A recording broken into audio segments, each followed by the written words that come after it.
Big breaking news చూస్తున్నాం. తెలంగాణ రైతన్నలకు రాష్ట్ర ప్రభుత్వం అదిరిపోయేటటువంటి ఒక శుభార్త చెప్పింది. వానాకాలం వచ్చేసింది.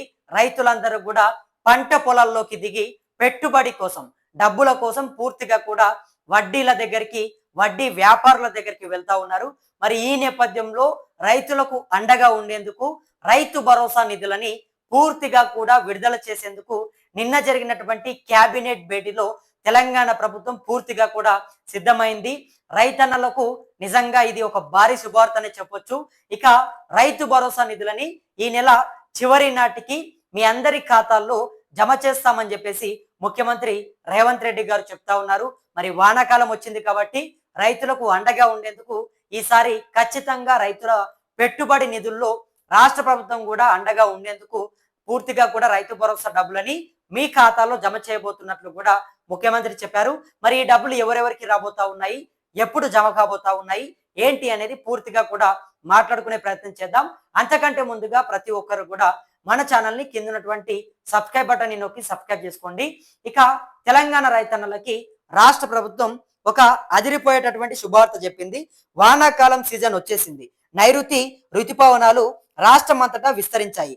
రైతులు నాగళ్లు బట్టి పొలాల్లోకి దిగి విత్తనాలు నాటడానికి రెడీ అవుతున్నారు. మరి ఇలాంటి టైంలో రైతులు ఎప్పుడెప్పుడా అని ఎదురు చూస్తున్న రైతు భరోసా నిధుల విడుదలకు తెలంగాణ రాష్ట్ర కేబినెట్ గ్రీన్ సిగ్నల్ ఇచ్చేసింది.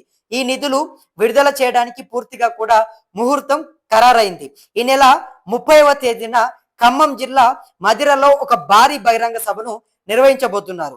ఈ భారీ సభలో స్వయంగా ముఖ్యమంత్రి రేవంత్ రెడ్డి గారు పాల్గొని నేరుగా రైతుల ఖాతాల్లోకి రైతు భరోసా నిధులను బటన్ నొక్కి జమ చేయబోతున్నారు. నిన్న రాష్ట్ర సచివాలయంలో ముఖ్యమంత్రి రేవంత్ రెడ్డి అధ్యక్షతన మంత్రివర్గ అనాధికార సమావేశం జరిగింది. ఈ మీటింగ్ లో రైతుల సంక్షేమంపై సుదీర్ఘంగా చర్చించిన ప్రభుత్వం జూన్ 30న మదిర సభ వేదికగా నిధులు విడుదల చేయాలని కీలక నిర్ణయం తీసుకుంది. ప్రస్తుతం తెలంగాణ వ్యాప్తంగా కురుస్తున్న వానలతో ఆల్రెడీ రైతన్నలు ఖరీఫ్ సాగు పనుల్లో బిజీ అయిపోయారు. విత్తనాలు నాటడానికి భూమిని సిద్ధం చేసుకున్నారు. ఇలాంటి కీలకమైన సమయంలో పెట్టుబడికి ఇవ్వాల్సినటువంటి డబ్బులని కూడా రాష్ట్ర ప్రభుత్వం ఇవ్వడంతో రైతులు హర్షం వ్యక్తం చేస్తున్నారు. ఇక పెట్టుబడి డబ్బులు రైతన్నల చేతికి అందితే అంతకంటే కొండంత అండ ఇంకేముంటుంది. అందుకే ప్రభుత్వం ఎలాంటి ఆలస్యం చేయకుండా రైతన్నలకు ఇవ్వాల్సినటువంటి రైతు భరోసా డబ్బులను పూర్తిగా కూడా రైతుల అవసరాలను గుర్తించి ఈ నెల ఆఖరి నాటికి రైతు భరోసా నిధులని అకౌంట్లలో పడేలా ప్లాన్ చేసింది.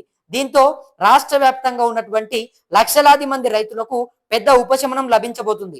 అయితే పూర్తిగా కూడా నిన్న జరిగినటువంటి ఈ అనాధికార కేబినెట్ సమావేశంలో కేవలం రైతు భరోసా మాత్రమే కాకుండా రైతులకు సంబంధించి మరికొన్ని కీలక అంశాలపై కూడా చర్చించారు. అందులో ముఖ్యంగా మన రాష్ట్రంలో సేకరించిన మొత్తం ధాన్యాన్ని కేంద్ర ప్రభుత్వం తీసుకునేలా కేంద్రంపై ఒత్తిడి పెంచేలా యాక్షన్ ప్లాన్ సిద్ధం చేస్తున్నారు. ఇక రైతుల దగ్గర సేకరించిన ధాన్యం విషయంలో రాష్ట్రానికి ఎలాంటి నష్టం రాకుండా చూడడమే లక్ష్యంగా ప్రభుత్వం అడుగులు వేస్తుంది. అలాగే హైదరాబాద్ మెట్రో 2వ దశ విస్తరణకు సంబంధించిన కేంద్ర ప్రభుత్వ అనుమతులను సాధించడంపై కూడా మంత్రులతో సీఎం చర్చించారు. మొత్తానికైతే జూన్ 30వ తేదీన రేవంత్ రెడ్డి సర్కార్ రైతుల ఖాతాల్లోకి రైతు భరోసా నిధులను విడుదల చేయబోతుండడం నిజంగా మన తెలంగాణ రైతన్నలందరికీ కూడా ఒక పెద్ద గుడ్ న్యూస్ అని చెప్పొచ్చు. మరి ఈ రైతు భరోసా నిధుల విడుదల పైన మీ అభిప్రాయం ఏంటో కూడా కింద కమెంట్స్ లో తెలియజేయండి.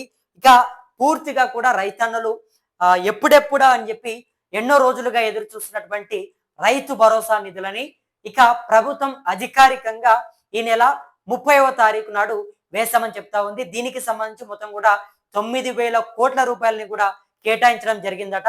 మరి మొత్తానికి ఏదైతే ఉప ముఖ్యమంత్రి బట్టి విక్రమార్క నియోజకవర్గమైనటువంటి ఖమ్మం జిల్లా మదిర నియోజకవర్గంలో ఒక భారీ బహిరంగ సభని ప్రభుత్వం ఏర్పాటు చేసిందట.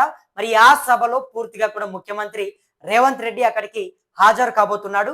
అక్కడికి వచ్చిన తర్వాత నేరుగా ముఖ్యమంత్రి రేవంత్ రెడ్డి బటన్ ని నొక్కి రైతుల ఖాతాల్లోకి రైతు భరోసా నిధులని విడుదల చేయబోతా ఉన్నాడు. ఇప్పటికే రైతులందరూ కూడా ఎప్పుడెప్పుడా అని చెప్పేసి ఎదురు చూస్తా ఉన్నారు. రైతు భరోసా డబ్బులు మా ఖాతాల్లోకి ప్రభుత్వం ఎప్పుడు జమ చేస్తుందని చెప్పేసి రైతాంగం అంతా కూడా ఆసక్తిగా ఎదురు చూస్తా ఉన్నారు. ఒకవైపు వర్షాలు కురుస్తా ఉన్నాయి, వానాకాలం వచ్చేసింది, కొత్త పంటలు పెట్టాలి.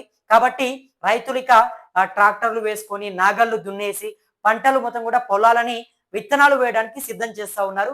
మరి ఈ నేపథ్యంలో ప్రభుత్వం తరపు నుంచి ప్రభుత్వం అండగా రైతన్నలందరికీ కూడా ఇవ్వాల్సినటువంటి రైతు భరోసా డబ్బులని మేము కూడా జమ చేస్తాము ఖాతాల్లో అని చెప్పేసి చెప్పడంతో చాలా మంది రైతన్నలు కూడా హర్షం వ్యక్తం చేస్తా ఉన్నారు.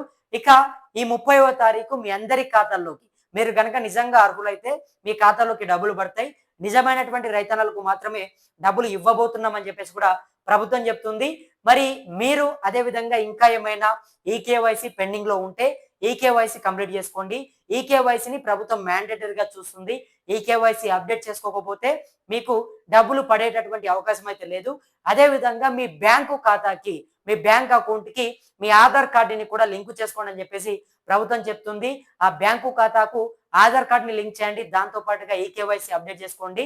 అవన్నీ కూడా కంప్లీట్ చేస్తేనే మీరు అప్పుడు రైతు భరోసా డబ్బులు పడడానికి మీరు ఆ పథకానికి అర్హులైతారు. కాబట్టి అవన్నీ కూడా కంప్లీట్ చేసుకోండి. ఇంకా ఒక 10-12 రోజులు సమయం ఉంది కాబట్టి పూర్తిగా కూడా అవన్నీ కంప్లీట్ చేసుకోండి. ఈ నెల 30వ తారీఖు అయితే మొత్తానికి రైతుల ఖాతాలోకి డబ్బులు రాబోతున్నట్టుగా తెలుస్తుంది. మరి ఈ డబ్బులని ప్రభుత్వం నిజమైనటువంటి రైతులు గతంలో చూసుకుంటే గనక ఎవరైతే ఎకరాల కొద్ది భూములు ఉన్నటువంటి వాళ్ళని పక్కన పెట్టింది. నిజంగా కష్టపడేటటువంటి అన్నదాతలకు, పంటలో దిగి పని చేసినటువంటి రైతన్నలకు, కష్టపడేటటువంటి రైతన్నలకు మాత్రమే ఈసారి రైతు భరోసా డబ్బులను ఇచ్చే విధంగా ప్రభుత్వం ముందుకెళ్తుంది. దీనికి పూర్తిగా కూడా 9,000 కోట్ల రూపాయలని కేటాయించింది. మరి జూన్ 30వ తారీఖు నాడైతే మీ అందరికీ డబ్బులు వేసేందుకు రేవంత్ సర్కార్ పూర్తిగా కూడా అన్ని ఏర్పాట్లను చేస్తుంది. ఇప్పటికే ముఖ్యమంత్రి రేవంత్ రెడ్డి గారు కూడా అధికారులను ఆదేశించడం జరిగింది. అధికారులందరూ కూడా మరి రైతులకు సంబంధించినటువంటి డాటాని తీస్తా ఉన్నారు. ఎవరికి డబ్బులు ఇవ్వాలి ఏంటి అనే దానిపైన కూడా పూర్తి స్థాయిలో విచారణ కూడా చేస్తా ఉన్నారు. ఇక మరి దీంట్లో పూర్తిగా కూడా రైతు భరోసా విషయంలో అందరికీ తెలంగాణ రాష్ట్ర వ్యాప్తంగా ఉన్నటువంటి లక్షలాది మంది రైతన్నలకు డబ్బులు వేస్తామని చెప్పి ప్రభుత్వం చెప్తుంది. కానీ కొంతమందికి డబ్బులు పడకుండా కూడా ఉన్నాయి, డబ్బులు పడడం లేదు. కాబట్టి డబ్బులు పడకపోవడానికి కారణం ఎకరాల కొద్ది భూమి ఉండడం కానీ, లేకపోతే రైతు భరోసా లిస్ట్ లో మీ పేరు యాడ్ కాకపోవడం కానీ, ఇటువంటి కొన్ని సాంకేతిక సమస్యల వల్ల రైతు భరోసా మీకు రావడం లేదు. కాబట్టి మీరు అందరూ కూడా రైతు భరోసాని అప్లై పెట్టుకోండి. మీకు ఏమైనా సమస్యలు ఉంటే గ్రామ స్థాయిలో ఉన్నటువంటి అగ్రికల్చర్ ఆఫీస్కి వెళ్ళి అధికారులను కలవండి. మీకు ఉన్నటువంటి సమస్యలను చెప్పండి. ఈకేవైసీ అప్డేట్ చేయించుకోండి. అవన్నీ కూడా చేసుకుంటే మీకు రైతు భరోసా డబ్బులని తెలంగాణ ప్రభుత్వం మీ ఖాతా లోపల జమ చేస్తుంది. ఎటువంటి ఇబ్బంది కూడా పడకండి. మీకు ఏమైనా సమస్యలు ఉంటే మీరు స్థానికంగా ఉన్నటువంటి మా మండల ఆఫీసులకు వెళ్ళి చెప్పుకునే ప్రయత్నం చేయండి. మొత్తానికైతే ఈ నెల 30వ తారీఖు మీ అందరికీ కూడా డబ్బులు వేస్తామని ప్రభుత్వం చెప్తుంది. మరి ప్రభుత్వం పైన మీరేమనుకుంటా ఉన్నారు? రైతు భరోసా నిధుల పైన మీ అభిప్రాయం ఏంటో కింద కమెంట్ బాక్స్ లో కమెంట్ చేసే ప్రయత్నం చేయండి. మరిన్ని ఇటువంటి వార్తలని మీ ముందుకు తీసుకొచ్చేందుకు మన ఛానల్ని కూడా తప్పకుండా ప్రతి ఒక్కరూ సబ్స్క్రైబ్ చేసుకోవాలని చెప్పి నా మనస్ఫూర్తిగా వేడుకుంటూ నేను మీ కొత్తూరు రమేష్. ధన్యవాదాలు మిత్రులారా.